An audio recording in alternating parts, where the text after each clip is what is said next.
Me encantaron las charlas anteriores porque le dan un marco a esto que vamos a hablar, del avance en los manejos de recría.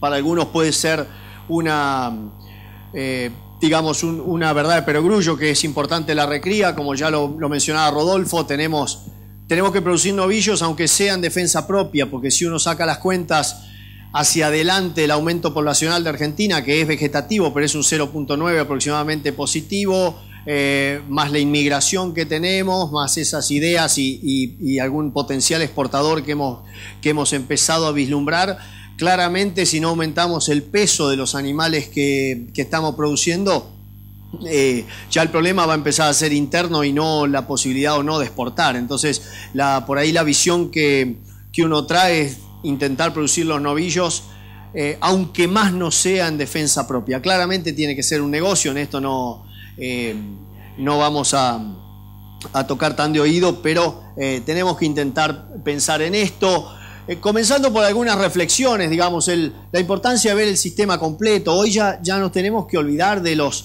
compartimentos estancos, porque la cría no finaliza en el destete, esto ya es claro, y voy a tratar con 3 o 4 diapos medias rápidas de demostrar el punto que quiero tocar. O sea, la cría hoy termina en el plato de un consumidor satisfecho, no está terminando en el destete, porque hay mucho efecto previo de la nutrición fetal y de la nutrición postnatal temprana en la calidad de carne que uno después va a lograr. La recría, como mencionaba Esteban, hoy es el eslabón clave. O sea, tenemos costos de kilo que deberían ser inferiores al costo de kilo en terminación. De hecho, en la mayoría de los casos lo son, con lo cual al eslabón recreador le tocaría tener un costo de kilo más barato para de alguna manera compensar una menor valorización de ese kilo producido. Digamos, hay un concepto que es el valor del kilo producido que no se suele usar, que es restar del precio neto de venta el precio neto de compra y dividirlo por los kilos que dio esa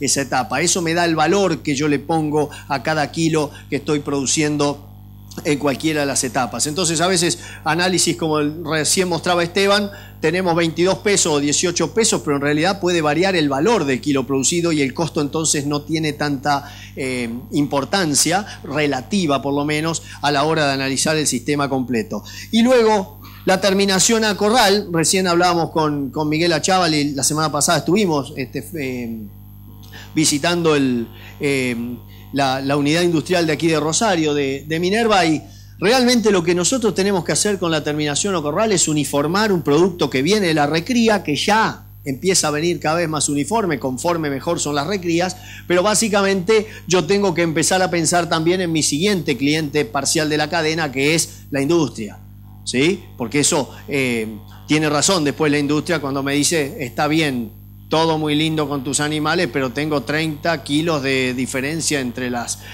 reses, y eso realmente termina siendo un problema a la hora de focalizarme en los negocios, en los perfiles, los calibres del lomo, la longitud, las planchas de los asados, etcétera, etcétera. Entonces, realmente hoy tenemos que mirar las cosas de un punto de vista holístico, sin, por supuesto, olvidarnos los detalles, y vamos a tratar de analizarlos. Algunos conceptos que por ahí quedan para la tarde en términos de discusión y que siempre llevan cuestiones tal vez ideologizadas, como está de moda discutir estas cosas, ¿de qué lugar me lo estás diciendo? ¿Viste? Bueno, la discusión acá es, nosotros, si esto va a la recría directamente, usamos en general menores frame que Estados Unidos, Canadá, como modelo del feedlot industrial que tenemos. En el gran promedio, capaz en el norte y noroeste es un poquito mayor a lo que tenemos en la cuenca del Salado, en provincia de Buenos Aires.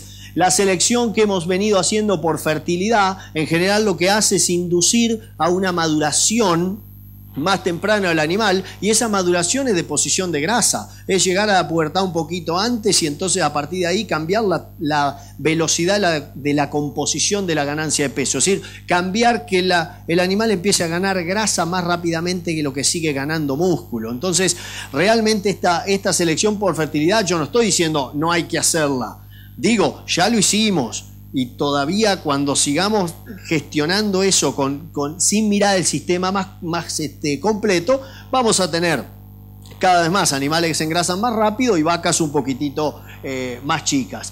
Tenemos Toros caros en vacas flacas. Nos ponemos a hablar de genética, somos los campeones en conocer el abuelo, el bisabuelo del toro ese y después no le damos de comer a la vaca que lleva el hijito de ese toro supercampeón del mundo. ¿Sí? Entonces con eso, ahora lo vemos en una diapo rápida, estamos afectando la futura calidad de carne de esos animales, aunque no veamos todavía el fruto de nuestro trabajo, que es el ternero parido. Y hay una insuficiencia, lo que llamamos imprinting metabólicos tempranos, es decir, estímulos nutricionales tempranos, y para esto, como en todas las cosas, y más cuando te metes en la academia, hay argumentos a favor y argumentos en contra. Vamos a mostrar alguno a favor y alguno en contra para decir, mirá, tampoco es que la tenemos recontra clara nosotros. Esta parte de serie de reflexiones, en general, lo que viene a pensar es si guarda cuando usamos simplemente datos americanos o canadienses, porque de alguna manera hay un frame distinto, hay un modo de seleccionar los animales genéticamente distinto, hay uso de herramientas de manejo tales como los implantes que nosotros no podemos usar por regulación y que ellos sí, que eso de alguna manera también modifica el ambiente. Entonces es simplemente como para tener idea que tenemos que empezar a pensar el sistema de forma un poquitito más completo. Esto simplemente, y para no complicarlos demasiado, esto es la línea de vida de un animal, desde la concepción, o sea, el día que es concebido, encuentro cercano o no de vaca y toro, concepción hasta el momento de la faena, ¿no? Pasando lógicamente la gestación, nacimiento y los 250 días de vida, que es un punto clave, es casi un punto de quiebre alrededor de los 8 meses de vida, en donde se empiezan a cambiar el destino de ciertas células de alguna manera, ¿sí? Acá todo esto que ven en azul son momentos en los cuales se están dividiendo las células, ¿sí? Aumenta el número de células. Todo lo que ustedes ven en rojo son aumentos del tamaño de las células, pero ya no se dividen más, ¿sí? Ya lo que no se formó hasta ese momento no se puede formar más y solamente queda el aumento en tamaño. Entonces, ahí, como para darles un mensaje simplemente, hay cosas, sobre todo cuando hablamos de atributo de calidad como el marmoreo, que llegan en la fase de división celular que va a conducir a mayores niveles de marmoreo, llega hasta aproximadamente los 8 meses de vida del animal.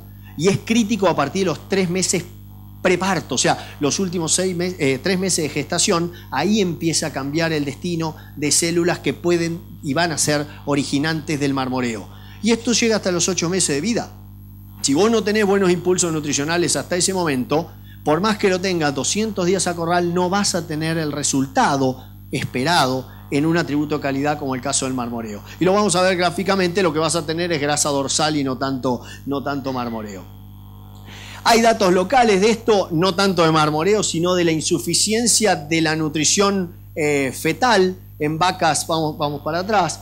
Esto es un ensayo doctoral de gente del INTA de Rauch, en donde este es el estado corporal inicial de las vacas, escala 1 a 5, y este es el estado corporal al parto. Acá subió, acá bajó, ¿sí? En los últimos 3 meses se restringió la vaca, no para matarla de hambre, pero sí como para bajar un 10% por lo menos el estado corporal al momento del parto. Y lo que vieron fue 2 kilitos menos, que es un 5% aproximadamente de peso al nacer en el ternero. Alguna gente chocha porque la vaquillona o la vaca parió un poquito más fácil, ¿sí? Eso también nos pasa, una restricción indicada para eso, pero el problemita que empezamos a tener es que a los 180 días teníamos 10 kilos menos de peso en los terneros hijos de las vacas que habían sido restringidos. O sea, el manejo fue el mismo a partir de la finalización de la restricción de la vaca. Lo que te encontraste fue con 10 kilos menos. No sé ustedes, pero a 44 pesos para un criador, 440 mangos de lucro cesante por ternero le duelen,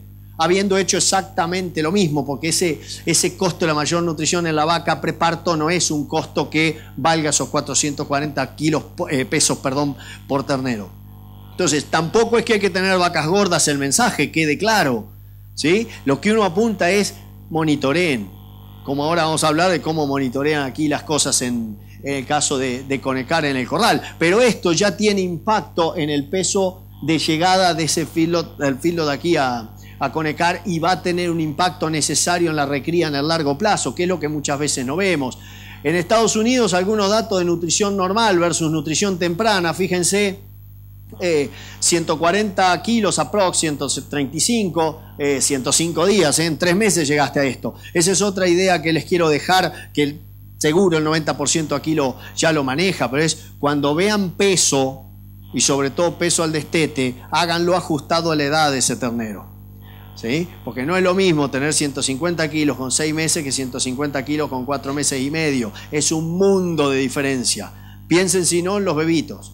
¿Sí? Porque el pediatra te lo pesa y le pone la altura. Porque lo que el tipo está sabiendo es ver si hay una línea de crecimiento buena. No me pregunta solamente cuánto pesa y no le importa, sino que te lo ajusta por edad a ese peso. Entonces, para no demorarme, le dieron un pulso de nutrición temprana desde los 3 meses hasta los 8, y claramente los animales, sin que sean pulso de nutrición tan violentos, fíjense ustedes, 600 gramos versus 400, ya llegaste con 340 kilos a los 8 meses, 260 a los 8 meses, otro frame, otra genética, todo lo que ustedes quieran. Lo vemos para adelante, fase de pastoreo, fase de finalización. En esto que fue hecho en West Virginia, tenías 560 kilos a la terminación versus 526. Hoy están casi 100 kilos arriba los pesos de terminación promedio en Estados Unidos, pero se mantuvo una diferencia de 26 kilos que claramente no es la misma diferencia que había acá, es un poquito menos porque en la fase de pastoreo hubo un cierto compensatorio, pero donde los quiero llevar es que tuve 24 kilos más de carcasa y una diferencia en el score de marmoreo que fue de alguna manera resultado de esa mejor nutrición entre los 3 y los 8 meses. ¿Sí? Todo el manejo posterior a los 8 meses fue idéntico en los animales y la performance técnica fue idéntica en el feedlot. No hubo prácticamente diferencias. El tema estuvo dado por la nutrición que le pudieron dar antes de los 8 meses. Algunos que solamente hacen feedlot aquí y compran los terneros, mirá, ¿qué cuerno tiene que ver conmigo? Bueno, tiene que ver que si vos sos buen medidor acá y gestionás, vas a empezar a saber quiénes son los que te mandan terneros que están bien recriados o criados y quiénes no son. ¿Ok? Y ahí hacia eso vamos con parte de lo que hablamos de precisión.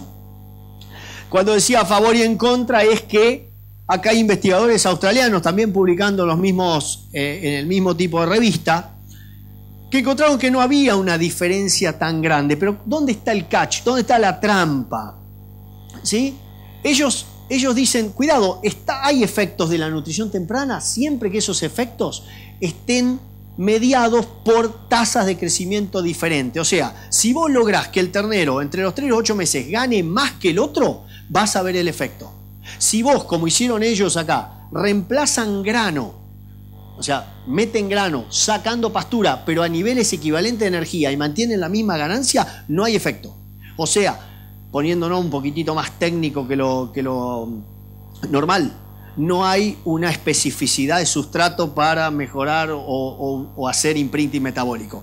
Poniéndolo en recontragualeguaychense básico, mirá, si vos lográs que gane más peso con un tratamiento de mejor pastura que con otro, ahí vas a tener imprinting metabólico. Si suplementás y lográs mayor peso que el otro, suplementando con grano, vas a tener imprinting metabólico. Bueno, estos ya son por ahí efectos gráficos o ejemplos gráficos de recrías que buscan 481. ¿Sí? Porque ¿dónde está el problema? Y ahora en otra foto lo voy a mostrar. Argentina en 481, que hoy lo mostraba Fernando y también habló Roberto. Argentina tiene una particularidad con respecto al resto de los países que están en cuota, inclusive Uruguay, en que yo tengo que lograr un nivel por ahí de área de ojo de bife, que no me lo miden, pero lo tienen en cuenta, un nivel de marmoreo que sí lo miden, pero no se me pueden pasar los asados. ¿Sí? Entonces tengo que empezar a trabajar sobre lo que es las deposiciones diferenciales de grasa, que tengo varios expertos acá en la sala, no es tan fácil. Como desafío para el nutricionista es fantástico, el tema que no es un desafío tan simple de lograr. Entonces, ¿cuál es y para entrar en los mensajes? Y acá yo tengo que lograr un animalito que llegue a 300 o 320 kilos, pero alto y atlético. Hay algunos ahí que son tan como un gato que recién lo sacaste el agua, ¿no? Que quedaron demasiado atléticos. Ese es el tema de cómo podés manejar y hacia dónde vamos. Pero tienen que llegar con una alzada tal el lomito a 2 aguas, cosa que después se banque en 100 o 120 días a corral y podamos tener marmoreo, porque la nutrición hasta los 8 meses fue buena y después no tanta, si se quiere, pero que no se me pasen los asados. Entonces uno podría decir, che, mirá, la recría va a ser manipulada de acuerdo al objetivo. Esta es una recría pastoril con ganancia de peso 600 a 800 gramos, todo el tiro que va a un novillo de 400 kilos de mercado interno. Este otro es un novillo que va a entrar en cuota 481 de 480. O sea, las recrías muy altas, todo el tiro de ganancia de peso, o usás un frame más grande o un cruzamiento industrial, o te vas a quedar con un animal más liviano al final del ciclo, porque va a llegar al nivel de grasa que quieras. Y hablando de nivel de grasa, estos son faenas seriadas de animales en recría, mirando la grasa intramuscular, la del marmoreo, y mirando la grasa dorsal, ¿sí? Todo en función de la ganancia de peso. Acá no se ve muy bien, pero acá está menos 500 gramos, 0, medio kilo por día, 1 kilo y medio, y bueno, tenés hasta 2 en la escala, ¿no? Fíjense lo que pasa, esta es la grasa intramuscular. Conforme aumenta la tasa de ganancia de peso, la grasa intramuscular, el marmoreo, se va deponiendo en forma lineal. Eso da por tierra un paradigma que tenían antes en la industria, en la investigación, de que la grasa de marmoreo era una grasa tardía. No, es temprana, lo que pasa es que se pone despacito. No la ves hasta que el animal no tiene cerca de los 2 años. Mientras que la grasa dorsal con la ganancia de peso se te dispara en esta forma durante la recría. Entonces, si vos pones recrías demasiado buenas durante un lapso prolongado con un frame que es de maduración temprana, lo que vas a tener es que la grasa esa dorsal se dispara. ¿Queda más o menos claro ahí? ¿Sí? Entonces, eso no quiere decir que hay que recriar mal. Quiere decir que hay que recriar inteligentemente. Tenés etapas hasta los 8 meses para darle buena rosca y después vas a tener que frenar un poquito si lo que querés es un novillo de 460, 480 kilos arriba. Guarda que vengan después un poquito más los chinos, o que, bueno, Uruguay está a días de hacerlo, pero que entremos a Japón. Uruguay está a días, nosotros debemos estar a décadas, pero eso es un detalle para los jóvenes que nos siguen, es un detalle. Y esto en terminación, o sea, era un viejo paper que usamos como paradigma también, que es la tasa de marmoreo, o sea, la tasa de ganancia de grasa intramuscular conforme aumenta el peso de carcasa.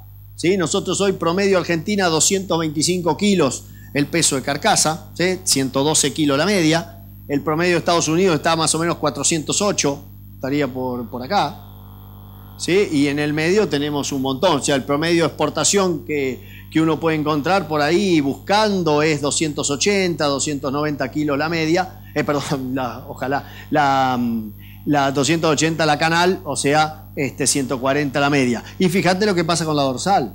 La dorsal tiene esa misma fuerza y esa misma forma de curva, ¿no? Conforme vos te pasás de rosca con una ganancia de peso, te podés venir muy adelante. Entonces, esto es lo que hacen también en Conecar. Hay otros corrales que hacen esto del informe de recepción, un estado corporal, sanidad, alzada y edad. Esto tenemos que hacer un poquito más que la edad. Si es por diente y es cuota, vas a estar en 2-3 meses de diferencia. El tema grande es la alzada acá con respecto al peso, y la decisión de la estrategia es en función de estos parámetros. Vos hacés monitoreos de los estados corporales, ¿sí?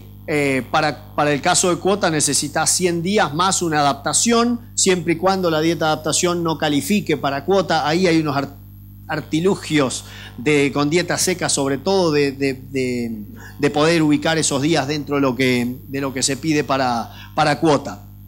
Y acá tenemos el problema, ¿sí? Este es un problema bastante clásico, diría, en algunos corrales, en donde lo primero que te dice el comprador es que se me van a pasar los asados. Y se pasaron los asados. Y una vez que se pasó el asado, que explotó el intercostal de adentro, anda a tratar de ubicarle esto a un carnicero un poquitito exigente. Y no tan exigente también. Salvo el viejo cuento Gualeguaychú, sábado de carnaval, 11 de la mañana. Ahí ubicás hasta lo que sea. Si es vaca, digamos, si es bovino, mejor. Es la especificación de tipificación, ¿no? Pero eso solamente ocurre en alguna fecha muy, muy particular en mi pago natal. ¿Sí? Esto es un problema, porque además este problema, ustedes lo saben más que yo, tiene una deficiencia de conversión durante 40 días que lo pagaste vos y por más maíz barato que tenga, lo pusiste en algo que perdió valor muy rápido. Bueno, uno realmente con la recría puede generar este tipo de bife, puede generar que es un middle choice para Estados Unidos, o puede tratar de trabajar hacia la futura NBA de la carne, dependiendo de los gustos de cada uno, ¿sí? Hoy creo que más que mirar la cantidad de grasa, mucha gente mira el color de la grasa, y ahí tenemos un tema con las recrías cortas. Les trato de pasar medio rápido 3 o 4 diapositivas tomadas de trabajos de Aníbal por Domingo y su grupo en Anguil, que me parece muy interesante porque son datos locales sobre la importancia de la recría y más que la importancia de la recría, la importancia de la relación proteína-energía en estas recrías. ¿Sí? Ustedes hoy con el análisis de Esteban, con el análisis de Rodolfo, quedó ese concepto, me parece, instalado, y yo no voy a hacer más que reforzarlo, digamos. Y con una idea que ustedes ya manejan, pero que me parece conveniente de vuelta a reforzar. Fíjense el efecto peso inicial al destete y el contenido de proteína 9, 13 o 18, 9, 13 o 18, ¿sí? Para 150 kilos de peso inicial o 190 kilos de peso inicial a la recría. 3 niveles de proteína en cada caso, y este es el peso final de los animales lograble. ¿Sí? Logrado, porque esto es un ensayo que terminó. Cuando vos arrancás de esta recría o de este destete un poquito más pesado y ponés más proteína, vos podés tener un potencial genético para esta genética determinada de 450 kilos. Tal vez más también, ¿no? Con 13 ya estás un poquito más abajo, y si hubieras puesto 9 durante la recría a este animal, tenías un potencial por ahí de 430 a 435 kilos, ¿sí? 435. Mientras que si arrancás de un peso al destete muy liviano y das 3 niveles de proteína, casi que no hay una diferencia muy grande, pero siempre estás abajo los 400 kilos de peso final. Es lo que nos ha estado pasando. Y encima nos quejamos que tenemos mucha grasa. No producimos la suficiente carne y encima decimos que tiene mucha grasa. Es por los dos lados que estás perdiendo. Y eso en parte está porque ese destete capaz que tenía la misma edad. Ya habías perdido buena parte de esa etapa de eficiencia, y sobre esto uno tiene que estar llegando también. No tenemos muchas chances de aumentar la tasa de destete. Yo no sé, capaz que pincho un montón de globos acá. ¿Es más importante que aumentar el stock, aumentar la cantidad de terneros? Sí. ¿Es muy alta la probabilidad que lo logremos? Para mí, no. ¿Por qué? Porque el 20% de los productores ya hace bien las cosas y son los que se tienen que llevar a UPA el otro 80% de los productores, que por suerte no están acá. Pues si no, ya tendría que haber tomado la vía de escape más rápido. ¿Sí? Vos, mientras tengas esa diferencia en perfil de productor y en perfil de visión, no vas a tener una posibilidad de aumentar mucho más. Ustedes, de aumentar la cantidad de terneros. Ahora, ustedes sí tienen la posibilidad de aumentar el peso al destete, el que se dedique a la cría o el que esté tratando de influenciar como filotero al eslabón recría y al eslabón cría. ¿Sí? El creep feeding es una herramienta que se conoce hace 100 años en Estados Unidos, acá se conoce mucho en las cabañas habitualmente, y ahora es como que empezamos a descubrir América y que también se puede usar en rodeos comercial. Sí, mientras el número da, y este año va a dar. ¿Sí? Porque el animal es muy eficiente y voy a tener pasto en muchísimos lugares que el año pasado y el otro año sobre todo no tenía. Bueno, esto lo paso rápido porque no se ve una pepa. Y sí vamos a este concepto que yo quería. Este es un inicio de trabajos de Aníbal, en donde estas recrías le ponía 9% de proteína, 13% de proteína, son 150 kilos de peso inicial, ahora se los muestro, o 16% de proteína a la dieta. Esta era la cantidad de energía que entregaba esa dieta.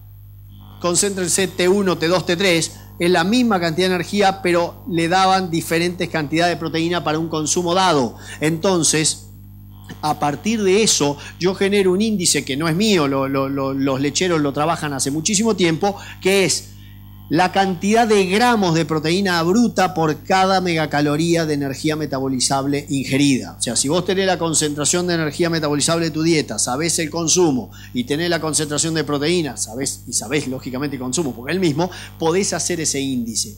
Para vaquillonas lecheras se está hablando de más de 60 gramos de proteína por cada unidad de energía.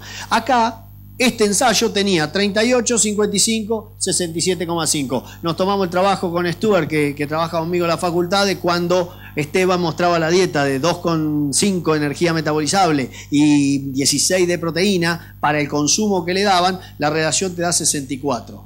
¿Sí? A priori, a prueba.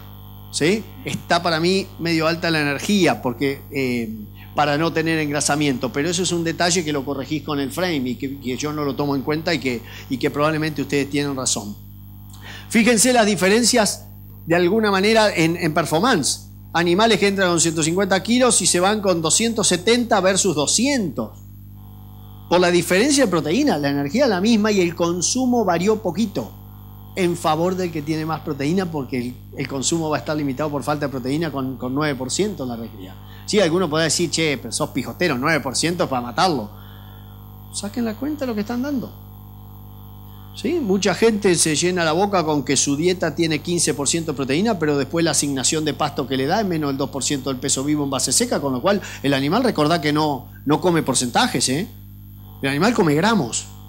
Y si le limité los gramos, puedo tener 28.000% de proteína, que si no le doy nada es cero, ¿eh? ¡Apa! Me fui a la conversión 6,5 u 11,5. Ganaste plata con uno, harto. Perdiste plata, harto con el otro. La recría, luego que están de 240 hasta 316, ya es otro, digamos, esto es el efecto de la recría temprana sobre la performance de los animales a lo largo de su vida. Llegan a una etapa le llamamos recría 2, donde se van a presentar como para llevarlos hasta la cuota 481. A partir de ahí, el animal que había recibido mejor proteína al principio, 316 kilos, el otro está en 240. Imagínate el manejo y la diferenciación, y después que Miguel en la planta vea el animal que va a salir de eso. Es completamente distinto. Arrancás con 70 kilos de diferencia.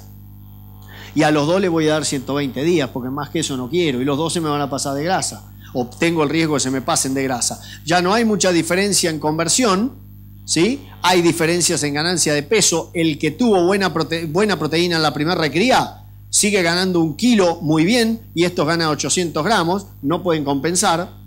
Y cuando nos vamos a la etapa final, tenemos peso de terminación iguales entre el que recibió 13 y el que recibió 16 de proteína, pero superiores al que había recibido 9 allá lejos y hace tiempo. O sea, el efecto de largo plazo de esa restricción proteica al inicio. En consumo tuvimos una diferencia, consumieron más durante el corral los animales que tuvieron mejor recría, pero ganaron 200 gramos más, con lo cual el numerito que miramos todos, el índice de conversión, fue superior, o sea, mejor, ¿sí? En este caso, al que sea menor el número, es mejor el índice de conversión para estos dos tratamientos. 13% de proteína en la recría inicial, 16% de proteína. Ahí uno podría tener que evaluar calidad de res para ver si ese 16% versus el 13% estuvo compensado de alguna manera. Hasta acá lo vi en el peso de recría inicial, pero no en el peso o conversión final. O sea que empieza a tener una idea, ese mensaje de decir, flaco, mirá, todo lo que vos puedas hacer de antemano o bien temprano va a repercutir sobre la calidad. Estos planteos de recría que mostraba Esteban van en ese camino, y yo creo que muestran una idea en la medida que tengamos más pasto todavía como proporción de la dieta. Y algo que yo veo como el futuro, ustedes muchos ya lo están viendo, que es la identificación individual. No para hacerme el bandido que tengo todo esto, porque probablemente lo pongan como obligación, como lo tiene Uruguay, y 11 millones y medio de cabezas están todas identificadas individualmente, y lo que no están haciendo es midiendo lo que pasa con esos animales identificados. En algunos corrales ya se empieza a hacer, sobre todo es fácil cuando vos haces cosecha de corral, o sea, entran el día 1, se van al día 120, que eso con acuerdos con la industria y con la cuota 481 se puede hacer, y este resultado es uno que yo muestro siempre, ya ahora tendría que ayornarlo a esto, que es la distribución de las ganancias de peso individuales de 150 animales que entraron al día 0 todos juntitos y se fueron al día 120 todos juntitos. Hubo promedio de tropa de 1.42, por eso no la quiero dejar de mostrar, porque 1.42 me encantó, tengo un montón de 1 kilo y de 1 kilo 100, con lo cual claramente no quedás bien parado, pero es lo que pasa, el barro nos pegó y ahora les muestro. Y elegí los 20 que ganaron menos, y esos solamente alimentación, estos no son los costos totales, esto es solamente alimentación. 15, y un dato de hace 4 meses, 15,6 pesos por kilo ganado, solamente el costo de alimentación, no tiene suministro, no tiene amortización, no tiene nada, ¿sí? Agarré los que ganaron más que el promedio y ya estos ganaron, costaron 12,8 de alimentación versus 15,6. El 82% de lo que me costaron los malos, o sea, puesto, si bien matemáticamente no es estrictamente así, un 18% mejor la ganancia de peso o el costo, si querés, de estos animales con respecto a los otros. ¿Cuál es la ventaja que tiene identificación individual, la caravana electrónica con respecto a, o que estamos viendo? La primera es que dejás de leer la caravana de SENASA de exportación y evitás el error humano de la dislexia visual que suele ocurrir cuando quedás visco de leer caravana todo el día. ¿Sí? Eso, el primer día vinculás a un Excel con la caravana de SENASA y ya no lees más la caravana de SENASA de números hasta que venga el próximo cambio de timón. Y lo segundo es que yo ya empiezo a mirar y empiezo a hacer una discriminación positiva, ¿no? Porque siempre hablas de discriminación y todo el mundo te mira como, ay, qué malo. No. Esto es discriminación positiva. Yo quiero saber quién es el que me vende los animales que tienen mejor ganancia después en el corral. Y acá tenemos para 3 orígenes distintos ganancias, grupos dentro de esos 150, había 15 que eran del mismo proveedor, 1.34, 15 que eran de otro proveedor, 1.55 y 1.72 para un proveedor estrella. A partir de ahí empezás a organizarte con ranking de proveedores. ¿Sí? Tal vez a principio suena utópico, pero en la era industrial de estos corrales ya no es tan utópico pensar, porque hay otras cosas acá escondidas. Acá hay escondidos grupos de animales dentro de los 150 que pueden venir de recrías distintas, y entonces yo empiezo a ver agresividad para ir a comer. Yo empiezo a ver que estos animales ganaron bien acá en este corral, pero también tengo 15 hermanos que están ganando bien en otro corral. Y ya entonces empiezo a decir, che, estos flacos son toros en rodeo propio y torazo en rodeo ajeno. O sea, se la bancan de local y visitante. Ese vale más. Si mirás coeficiente de variación, empezás a ver, esto es un negocio chiquitito. Es negocio no de promedio, es negocio de variación. Cuanto menos variación, mejor. Bueno, las implicancias lo ponemos en dólares, son 80 centavos que me podía costar a 62 centavos el kilo. A igual precio de venta, el margen bruto de este animal en este momento podía pasar de $145 a 179. Hoy debemos estar menos que eso, porque los costos de alimentación subieron un poco.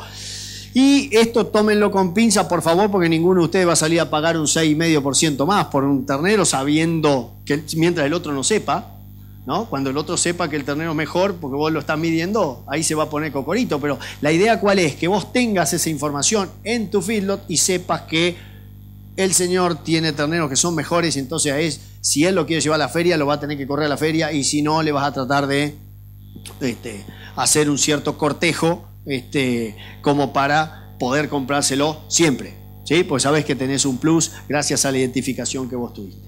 Vamos a 2 fotos finales.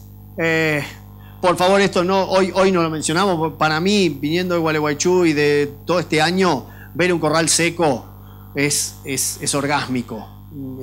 Realmente es fantástico ver un corral seco. Es decir, ayer debe haber habido una polvareda bárbara, pero ¿sabes lo que hubiera dado yo estos meses por tener polvareda en muchos de los corrales que visito? No olvidemos estos cuestiones, bueno, estos Corrientes, estos Río Negro, estos Provincia de Buenos Aires, y no olvidemos esto que se nos viene fuertísimo este año también, como se nos vino 2017. O sea, el estrés térmico 2018 capaz que va a ser peor. Esperemos que no. ¿Ok? Pero estemos preparados y preparen los protocolos de emergencia para prevenir, no tanto para curar, porque no hay mucha cura contra el estrés térmico. Argentina tiene todo. O sea, tenés producciones en alfalfa para recriar con altísima carga. Tenés para terminar si quisiera, pero esto tendría que estar certificado para que te paguen un poquito más. Si no está certificado, ¿para qué? O salvo que tengas un buen acuerdo con la industria, tenés feedlot como, bueno, me tendrías que haber pasado una foto, Rudolf o Sergio, de Conecar, pero tenés feedlot diseñados como los de ellos. Tenés esta que donde le des de comer va a ser una bomba, tenés carne espectacular y nos faltaría por ahí, que en eso la Cámara ha hecho un trabajo fantástico en estos 20 años, un poquito más de comunicación de la forma agresiva también, siempre amable pero agresiva. Sí, esto en la traducción nunca sale bien, pero quiere decir, es una patente de Estados Unidos que dice coma bife porque el oeste no lo ganamos comiendo saladitas. ¿Sí? Es un mensaje agresivo, pero de alguna manera va al punto que queremos hacer. Tenemos demanda de proteínas animales y tenemos un potencial espectacular. Con esto les agradezco la atención.